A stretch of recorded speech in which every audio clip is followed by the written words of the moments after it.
Της ευθύαστε των γόνων, των λεπρών, των διακόνων, των αληθινών Σαμαρίτην, των ευμένιων άπαντες, τιμήσομεν δε όντως η πίστη, ομούς ειν νικηφόρο το λεπρό,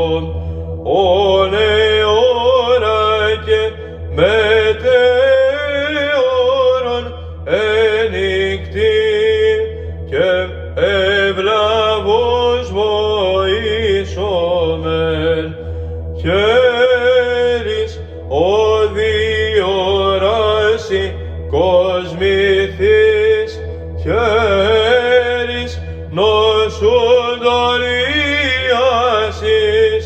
χέρις ο πρεσβεύων δήμας το παντοκράτος.